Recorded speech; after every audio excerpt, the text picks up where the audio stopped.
Hi everyone, welcome back to PYRE with Curly and Jan. I am Jan, and with me is Curly. I am Curly. He's playing the game, and we're about to pursue our vocations on Mount Alodiel. Alright. Yeah, okay, so we never go foraging, because screw foraging anything. What are we even gonna get We're- foraging? I Best don't case know. scenario, we get a talisman. Worst case scenario, we get something we can sell. The thing is, we're gonna end up, like, going through this game, and people are gonna be like, you guys should have gone foraging more. You get, like, really, really good stuff. I mean, we can do it. Like, kind of want to. No, it's just like everybody... The other things are just such immediate responses. Like I've said, I'm a brute force player. Like, whatever's gonna have the immediate response, I'm gonna go for. Like, more stats. So, like, either mentoring a companion or, like, gaining stats for all. Preference is gaining stats for all. Yeah, we quick. do have that thing. Alright, let's do it. Alright. You do that. I'm gonna eat this tiny thing. Oh, never mind. I'll take it out of my mouth so I can read. Despite your growing knowledge of the Book of Rites, you yet struggle to grasp certain aspects of its teachings. Through greater understanding comes the reader's influence. Alright, so... What are we focusing on? Quickness or presence? Innate mystical power. We gotta master the other ones. Well, we'll just go down the list, really. Yeah, quickness, because we already have one rank. The 8 scribes who composed the book. Their influence and their experience spreads through the pages into the willing reader's deepest consciousness. Inspiration comes to you in a flash, whether from the book or from within, you cannot tell. Celery. Yeah, we gain a lot of celery. We Plus- lose a lot of weight eating celery. Plus 2 quickness. Alright, we got a little achievement there. Sweet. And we are gonna go talk to Bertrude. And we're gonna go do her, Oh yeah, she's got a little trial. You approach Bertrude just as she is finished... Yes, you can write that. Just as she has finished polishing the various bottles, flasks, and vials that your fellow exiled have collected during your travels through the downside. The evidence of thy travels, travails. Curly, that is not how you spell travels, or am I crazy? that's not how you spell travels, it's travails. It's, I think it's supposed to be travels and prevails? It's probably a word that I just don't know, crazily enough. Oh well. The evidence of thy travails. How brazenly ye put them on display. Ye tempt these lands to swallow ye. Not intentionally. They just look nice. We think they look nice. She lets out a long breath. It reeks of anchovies. Nonetheless, these trinkets stir our memories, not merely of these lands, but of the country whence we came. Know, reading one, that we are here because of sandalwood. Because you want us wood. Dude! Nice! High five! Hell yeah. We met him long ago within the southern bogs. He offered many courtesies, and an exchange we found agreeable. We sought then certain reagents necessary to our studies of the heavens and the earth. And he knew where to procure them. In exchange, we were to boil for him our finest inks, a certain recipe, notorious, yet secret. Its stain could never be removed. It was called Sharpie. Oh, but the Commonwealth misliked it. 'Twas then we first began collecting samples of the regions of the downside, for sandalwood was ever true to his word. Stop glowing your eyes at me, it's creepy. Long had we studied this accursed place, Black Basin, the chaos of the deathless tempest, the richness of the bogs of flagging hands, lands so far away, and yet they called to us. If Molten Relith was able to traverse the downside in its entirety an age ago, then surely 'twas not beyond reckoning that we could do the same. Furthermore, But she hesitates. it matters not, reading one. Thou hast indulged our tales long enough. For now. She slithers away without further explanation.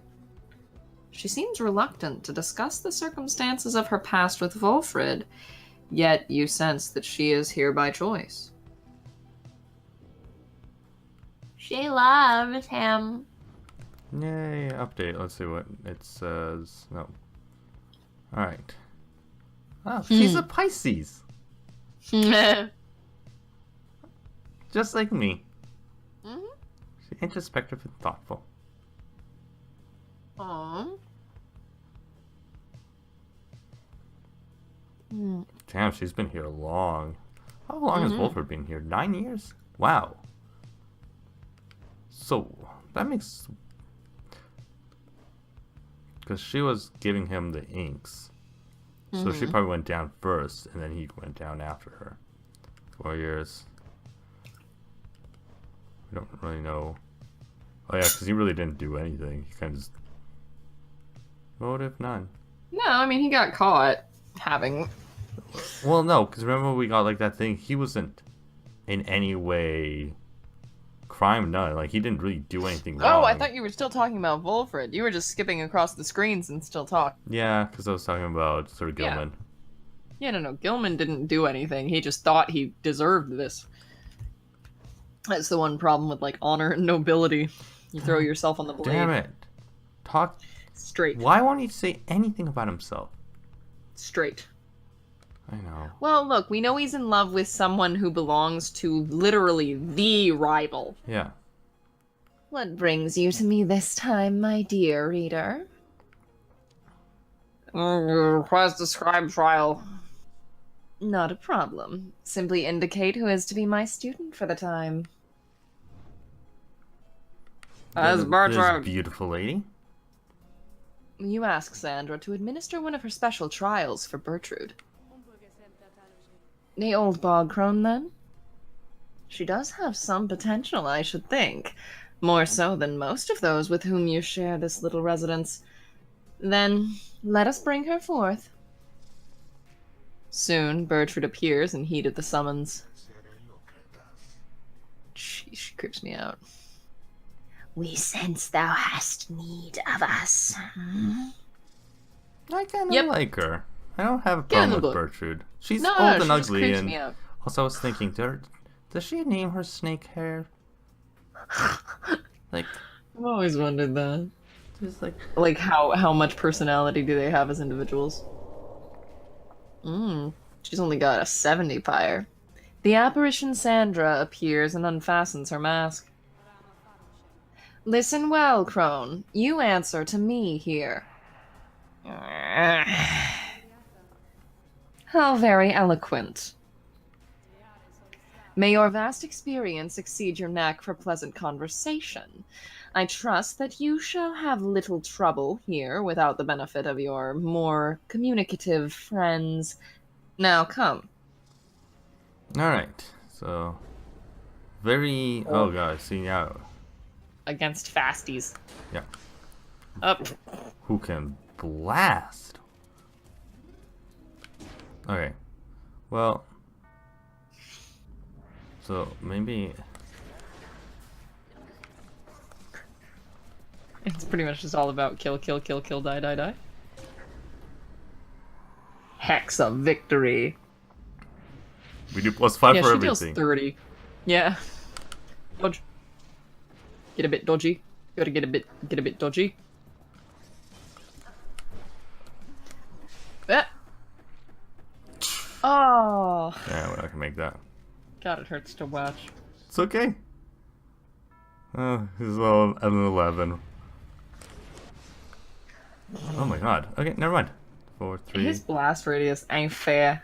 Are you literally gonna let this Tizo walk it? Yeah, I'm like, don't let a Tizo walk it. You didn't that wasn't a Tizo. Yeah, the Tizo was walking it, and then the snake took over. Wow, I'm not calling them by their proper names. The worm took over, but first the drive imp was doing it. Yeah. He was walking it, and it was Plus- kind of adorable because he was like pep pep pep from one foot to the other.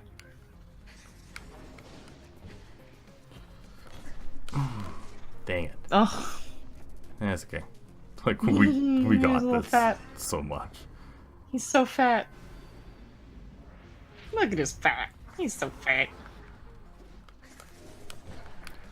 Up, up. Aww. Oh. Pretty much just this game is just, oh, it only did 6. You're not even trying. He's- Now you're trying. Yeah. I didn't have I don't think I have any energy. Fuck. Why? It's You really jumped hard on to like. You can't aim the. the jump. Yeah. Alright. Like I could probably just throw it in at this point. You could, but instead, Well, let's do that. And it is done. she's really ghostly. She reminds me when she does her jump into the pyre. She reminds me of a ghost from something. I can't figure out. A simple test, undeserving to be called a challenge. I ought to fail you just for gloating, Crone. But these are not my rules, and your performance was sufficient. Thus you have passed my test. Congratulations are in order, to you and to your lovely reader. Now farewell. I wonder if she wants to talk to us now. We Or can if try she's talking sick to of our her. shit. Is she sick of our shit? The Karen of Hope. We're about to get a talisman for her now. Yeah. Good riddance to that mouthy wraith. Show us then what trinket she bestoweth upon us.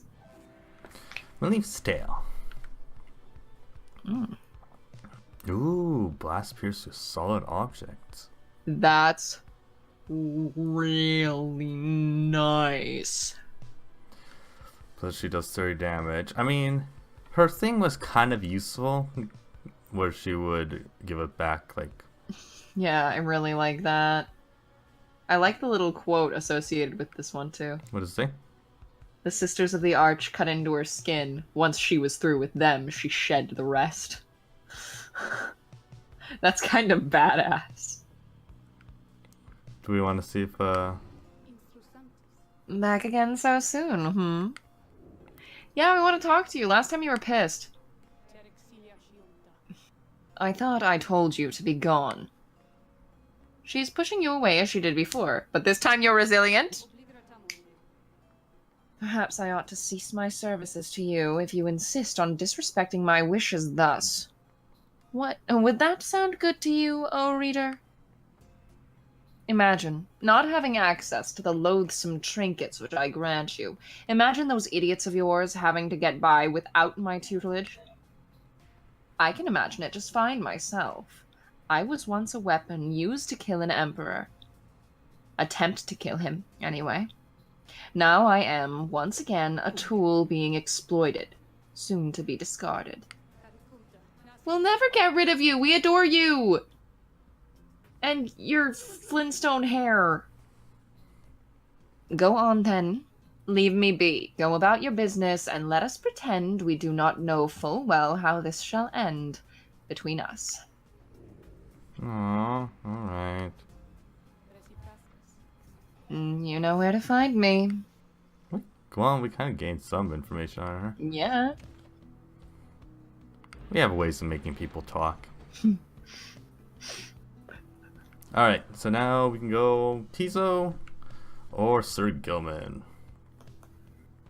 I feel like we always go to the cistern. We're not going to use either of them, so it doesn't really matter. Yeah.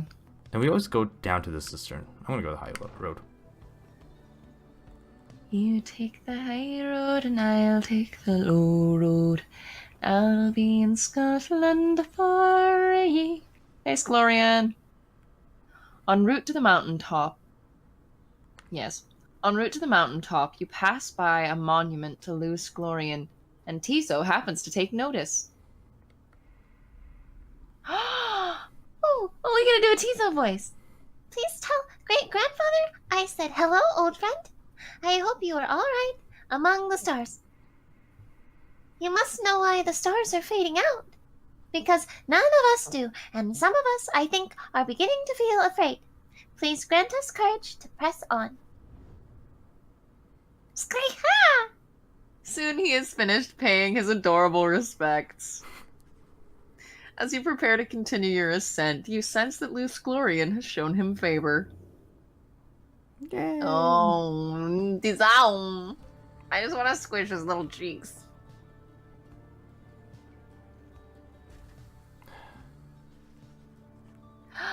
You and your fellow exiles gather at the foot of Scribe's Gate before an archway carved of stone, where stands the Gate Guardian. Greetings to you, Celeste.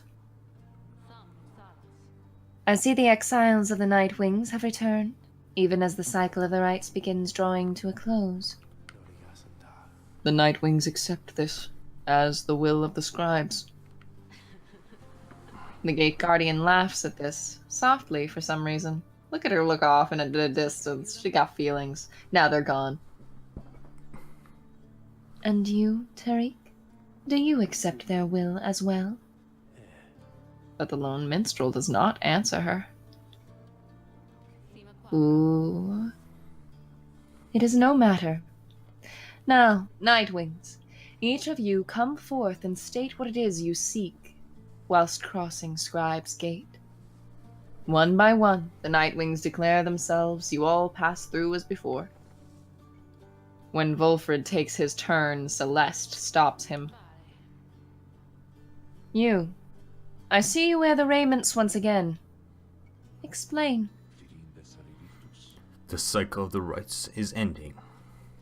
While I do not know exactly why, I have my fears. One of my contemporaries, he fell from the summit long ago. He lives and seeks his liberty again. He stands against us now, and believes his triumph right to be the true Nightwings. I remember well the contemporary whom you mean. Then the Nightwings stand divided. Yes, and so I wear the raiments once again, in case that it may help to right this wrong. For I am Volfred Sandalwood, and I seek liberty for each of us, so one day we all might stand shoulder to shoulder on the other side and bring freedom to the people there. She considers Volfred's words for a moment. I see. Then move along. The Guardian of Scribe's Gate regards you all, and then she beckons you onward. The 8 scribes bid the Nightwings welcome. Go forth with glory. Celeste. What is it, Tariq? The will of the scribes. Long have we both followed it. I think you would agree. In equal measure has it drawn us close as separated us.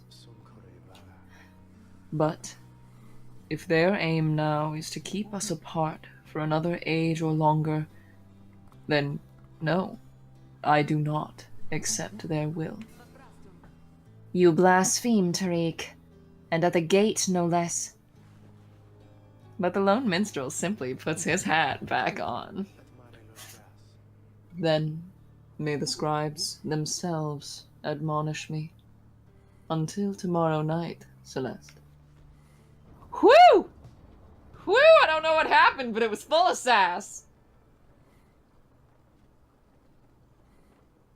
Everyone's straight. Yeah. Having reached the peak of Mount Elodiel again, you cannot help but reflect on whether one of your companions may go free this night or remain stranded in the downside, as Headwind did after last time. Thanks for reminding me, game! Man, the game likes to remind you. Alright. Wilfred. Would. Okay, we're gonna just talk to Wilfred and then we'll end the episode. Wilfred looks up as you approach and smiles. I never thought I would say such things, my boy. But it's good to wear the raiments in the rites once more. The march of time does have a way of healing certain hurts. Besides, the Nightwings of today, we are very different from the beasts than the Triumvirates. We are very different beasts than the Triumvirates, which took me in almost a decade ago. We are a very different beast. Alright. I mean, Ours was a Triumvirate of exactly 3. Well, 4 with Tizo, who proved to be an exception, though historically the Nightwings never took on more exiles than needed. I have mentioned my predecessor, Brighton, and my former companions, Erissa and Oralek. Him. mm-hmm. Because, technically he was the reader for them. Mm-hmm. Perhaps, naively, I had hoped my time with them would not be relevant directly to what we now attempt. But seeing as our stories are now intertwined, do let me know if there's more you wish to learn of them. Alright. We don't really know much about Brighton.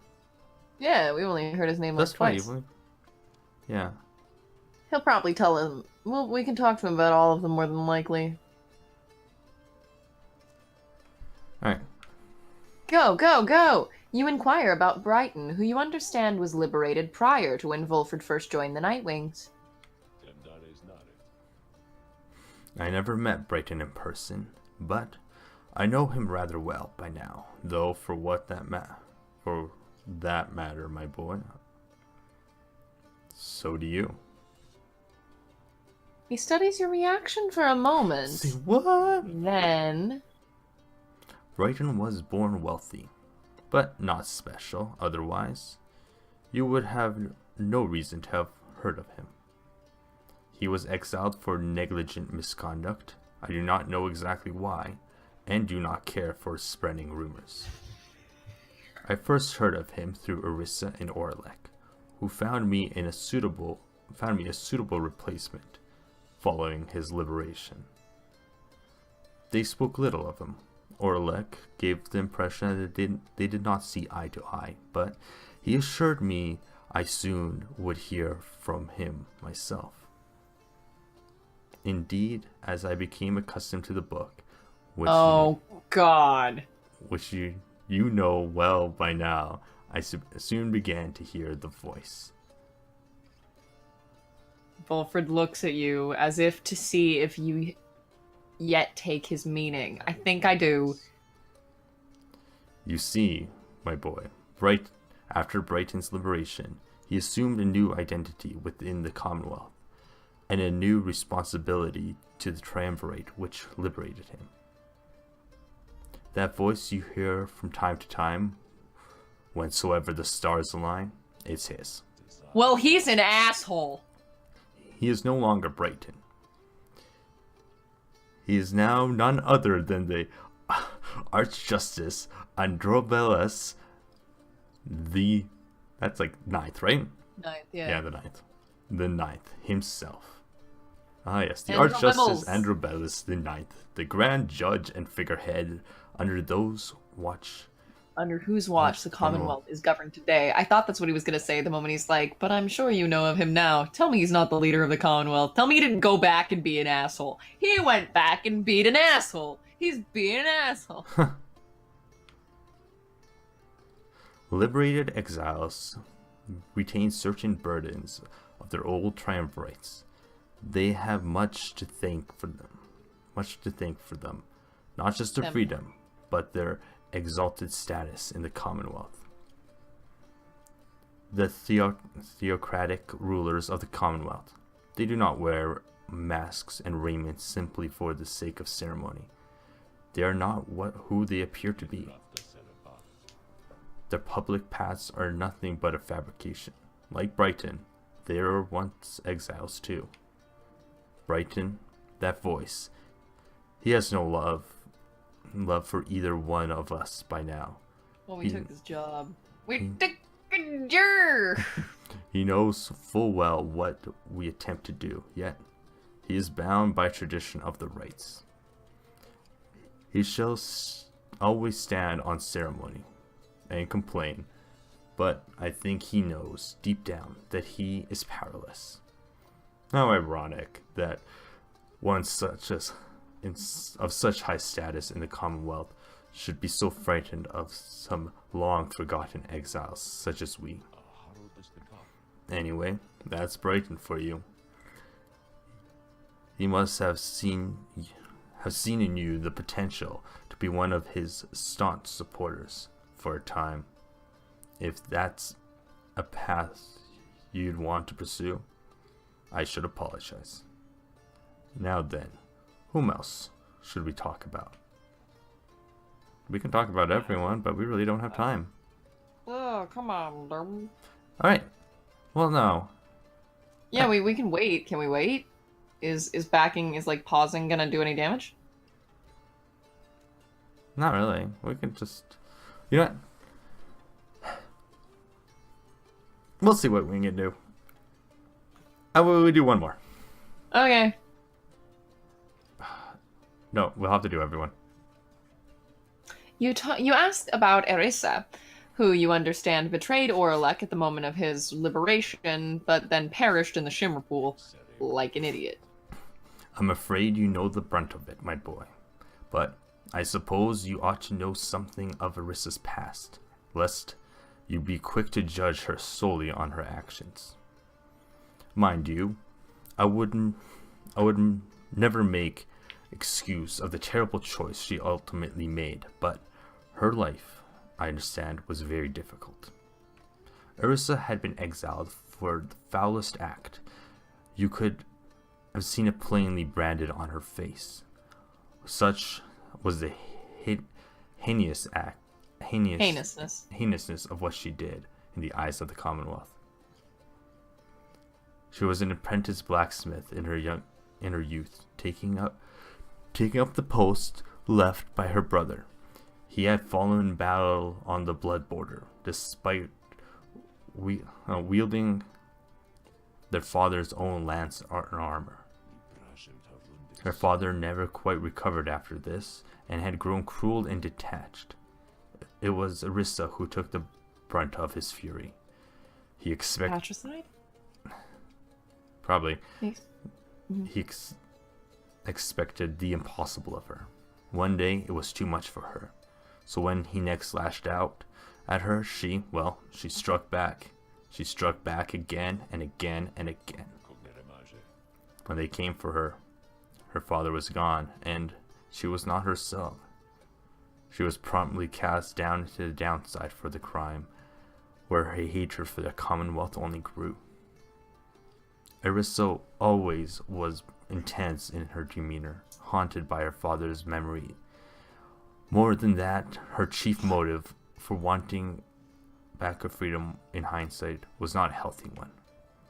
She longed to join the nation's enemies, to build for the high-wing remnants a great siege engine that could shatter the defenses of the Commonwealth and forever end our feud. What she ultimately did to Orlek, it was an act of pure and thoughtless desperation. I do not think that it was simply evil, nor do I think it was personal. I often wondered, though, if, in her final moments in the Shimmer Pool, she understood what she had done, and the depths to which she had fallen. For years, I must admit, I hated her, but now, my only hope is that she found peace untenable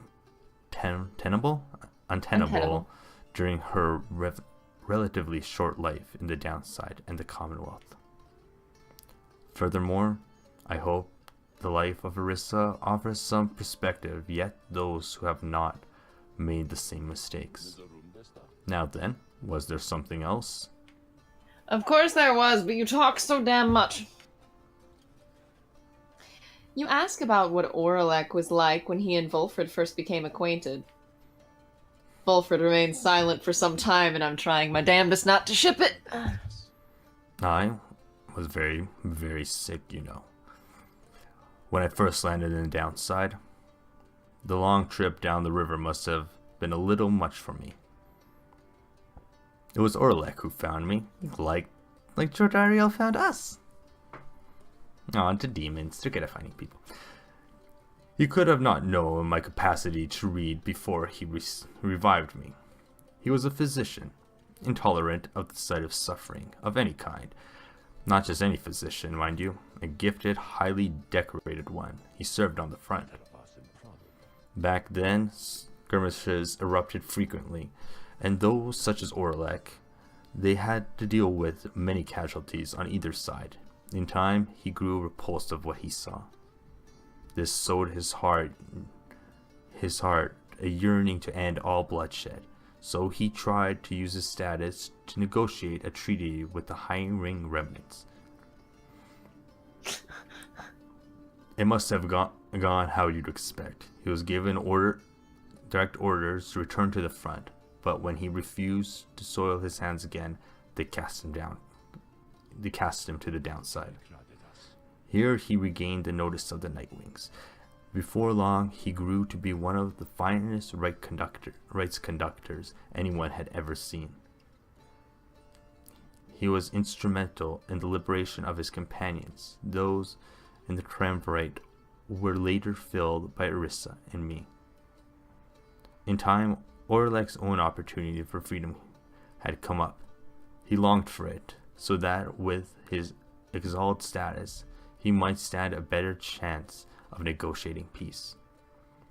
However, on the evening of his liberation, well, you know the story from that point. Volfred breathes a heavy sigh. He and I were kindred spirits for a while. I could not bear to think that he was gone, and now I cannot entirely believe he is back.